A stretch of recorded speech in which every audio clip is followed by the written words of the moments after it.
Morning students, I hope you all are doing well at your places, and today we'll be doing prepositions. What are prepositions? Prepositions are those words that tells the connection between noun and a pronoun. So let's just begin with this preposition.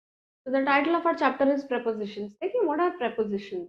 Prepositions क्या होते हैं? Prepositions वो words होते हैं that are placed between the words and indicate that there is a connection between two or more words. Connection है words में. जैसे कि आप देखिए example the book is on the table. देखिए बुक और टेबल का कनेक्शन दे रखा है कि बुक जो है, किताब जो है, वो किसके ऊपर है? वो टेबल के ऊपर है। Right now James agreed with me. James मेरी बात से बिल्कुल एग्री करता है। Lata was honoured by the principal. Lata को ऑनर किया है किसने? प्रिंसिपल ने। And the giraffe is under the tree. Giraffe जो है ट्री के अंडर है। देखिए ये ऑन द टेबल है, मीन्स बुक और टेबल में पूरा डायरेक्ट कॉन्टेक्ट है। If this is the book is on the table. James agreed with मी, मेरी बातों से एग्री करता है, ये बाय द प्रिंसिपल हो गया। अब देखिए फर्स्ट सेंटेंस में on shows the relationship between book और टेबल के बीच में क्या दिखाता है? Relationship. Which shows the relationship between James and मी।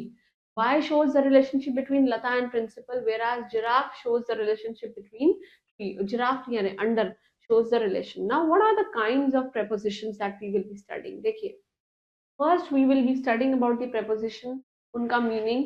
देखिए ऑन कैसे हम यूज करते हैं, ये बहुत बहुत बहुत इंपॉर्टेंट टेबल है। प्लीज मेक श्योर कि आप इस टेबल को अपनी नोटबुक्स में लिख लीजिए। राइट देखिए prepositions क्या दिखाते हैं? टाइम को दर्शाते हैं prepositions. The first is on. On किसके लिए यूज होता है? For days and dates. जैसे कि the train is on the time and it happened on Sunday. Train बिल्कुल टाइम पे है और ये जो भी ये किस्सा हुआ है वो संडे को हुआ है। Right now at means at specific point of time. I can not sleep at night, मैं रात में नहीं सो पाती हूँ। राइट एट जो होता है वो स्मॉल इवेंट्स के लिए यूज होता है। आप देखिए कैसे होगा। In is use for the month, year and season के लिए यूज होता है। जैसे the school will reopen in July. अब स्कूल जो है छुट्टियों में जुलाई में खुलेगा। Right period of time, time को दर्शाने के लिए we eat lunch in the afternoon. हम आफ्टरनून में क्या खाते हैं? लंच खाते हैं। Right by, by is for the latest time. जैसे मैं बिल्कुल अभी आई Tom will come here bye 9, latest by 9 PM, मतलब टॉम आने ही वाला है बिल्कुल अभी। जब बाय होता है एकदम लेटेस्ट, अभी के बारे में बात करने वाले हैं। Since is use for the definite time. जैसे कि आपने बता दिया कि I have been working here since 6 months, मैं 6 महीने से यहाँ पे काम कर रही हूँ। My uncle has been living in Mumbai since 2009। Now the time period is totally mentioned over here. Right but when the time is not specific, which is used for the indefinite time, is for I have been doing my homework for 3 hours। अब 3 घंटे से मैं काम कर रही हूँ। वो 3 घंटे कोई भी हो सकते हैं, सुबह के 3 घंटे, दोपहर के 3 घंटे, शाम के 3 घंटे, ऐसे। Right now from is used from the starting point of an action. We all know I stayed in Delhi from March to June, last तक मैं दिल्ली में रही। Right in is used to denote at the end. Right end के लिए, जैसे कि Peter will pay me the money in a week। Peter जो है मेरे को एक हफ्ते में पैसे दे देगा। देखिए ये week है, days of the week वाला। एक week होता है ये WEAK, मतलब कि कमजोर। Right now within means उसी टाइम पीरियड में आपको करना है। Before and I will return your book within a week, एक हफ्ते के अंदर अंदर मैं आपको आपकी किताब वापस कर दूंगी। Make sure that you remember this, this is very important. कहाँ गया? Since and for. Since is used for the definite time, whereas for is used for the indefinite time. Please make sure, keep in mind this.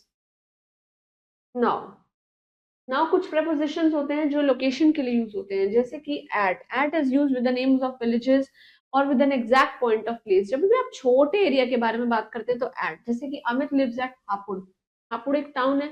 If I say that I Amit lives at Saket in Meerut. Meerut बड़ी जगह है और at छोटी जगह है, Saket. Right Anu lives at Mohanpur, वो मोहनपुर में रहती है। क्या है? विलेज है। I saw him at the crossing, this is the exact point. Right whereas in is used with for the big cities, big states, countries, larger area के। जैसे the apples they are in the refrigerator, वो कहाँ है? Refrigerator में। Govind lives in Pune. अब पुणे एक बहुत बड़ी सिटी है। Right Tina lives in Andhra Pradesh में रहती है। आंध्र प्रदेश एक स्टेट है। I have been living in Canada for 2 years, मैं 2 years के साथ 2 साल से कनाडा में रह रहा हूँ। कनाडा की कैपिटल क्या होती है? ओटावा। और क्या चलता है यहाँ पे? Dollar. Right next is on is shows for the rest position, the pen is on the table। ये टेबल है, पेन इसके ऊपर पूरा चिपका हुआ। there is a rest position। right now upon it shows the position of motion, मैंने फेंक के कुछ ऊपर रख दिया। the monkeys also climbed upon the hills, hills के ऊपर ऐसे कूद के जा रहे हैं, this is upon। above is when one thing is higher than the other. जब कोई भी एक चीज ऊपर हाई होती है, जैसे जब fan is above the bed, अब बेड और फैन में क्या है, डिफरेंस है, थोड़ा स्पेस है, right. Over means covering an area from one side to the other or in the movement without touch, कोई टच नहीं होगा उन दोनों के बीच में. जैसे the birds are flying over the tree के ऊपर फ्लाई कर रहे हैं, but there is no contact between birds and tree. Next is between. Between means in the middle of two positions. We all know the lamp is between the table and bed. अब lamp कहीं यहाँ रखा हुआ है table और bed के बीच में, और ये एंड क्या है, this is a conjunction which is joining these two words, right. Next is under, lower position पे, मतलब the cat is under the bed, थोड़ा सा स्पेस रहेगा बीच में. And beside by, besides means पीछे, indicate of close or you can say next to. she sits besides me on the bench. bench में मेरे साथ ही बैठती है, लेकिन अगर इसी beside में हमने s ऐड कर दिया तो besides means in addition to, right. So that was all about prepositions. Please go through this preposition, learn this table, and please do write these prepositions in your respective notebook and learn them by heart. And from wherever source you are reading, please write, try to find out all the prepositions that come in between the lines. Just write them and try to frame the sentences on each of these prepositions, and just learn all the meanings of these prepositions, that where they are used, because it's very important. Keep doing hard work and stay blessed. Thank you.